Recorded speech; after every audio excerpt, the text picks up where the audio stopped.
இருக்கிறவராக இருக்கிற ஒரு இனியவருமாகிய இயேசுவின் நாமத்தில் உங்கள் யாவருக்கும் என் அன்பின் வாழ்த்துக்கள். நீதிமான் விரும்புகிற காரியம் அவனுக்கு கொடுக்கப்படும். நீதிமொழிகள் 10:24. துன்மார்க்கன் பயப்படும் காரியம் அவனுக்கு வந்து நேரிடும், நீதிமான் விரும்புகிற காரியம் அவனுக்கு கொடுக்கப்படும். சாலமோனின் நீதிமொழியிலிருந்து அநேக பிரயோஜனமான காரியங்களை நாம் கற்றுக்கொள்ள முடியும். 3000 நீதிமொழிகளை எழுதியவர், 1005 பாடல்களை எழுதினவர். 31 நாட்களுக்கு 31 நீதிமொழிகள் இருக்கின்றது. தேவன் நமக்காக வைத்திருக்கும் நன்மை, தீமை, ஆசீர்வாதம், சாபம் பற்றி இதிலிருந்து நாம் அறிந்து கொள்ள முடியும்.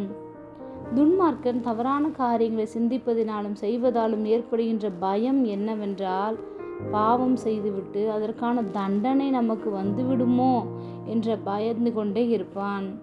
இன்னும் சிலர் எல்லா துணிகரமான பாவங்களையும் செய்துவிட்டு கவலைப்படுவதே இல்லை. அநேகர் விளையாட்டாக பேசினேன், விளையாட்டாக செய்துவிட்டேன், விபரீதம் வந்துவிட்டது என்று சொல்லுவார்கள். ஆனால் நீதிமான்கள் சத்தியத்தை விரும்புகின்றார்கள். அவர்களிடத்தில் தெய்வீக பயம் இருக்கும். மனிதர்களை குறித்த பயம் இருக்காது. தேவனுக்கு எல்லா காரியங்களுக்கும் பயந்திருப்பார்கள். அவர்கள் தேவனுக்கு பிரியமான விருப்பமான சித்தத்தை செய்ய காத்திருப்பார்கள். வேதத்திலும் அநேக விசுவாச வீரர்கள் நீதிமான்களாக்கப்பட்டதை பார்க்க முடியும்.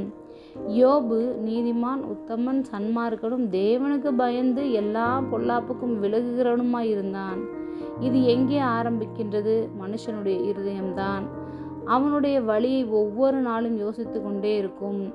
அவனுடைய நடைகளை உறுதிப்படுத்துகிறவர் கர்த்தரே. மனிதர்களாகிய நம் இருதயம் நம்முடைய வழியை யோசிக்கும். ஆனாலும் கர்த்தர் நம்முடன் இருப்பதினால் நம்ம எந்த சூழ்நிலையும் கைவிடாமல் நாம் விரும்புகின்ற காரியங்கள் அது எதுவாக இருந்தாலும் இந்த நாளிலும் தர அவர் சித்தமுள்ளவராக இருக்கிறார். ஜெபம்.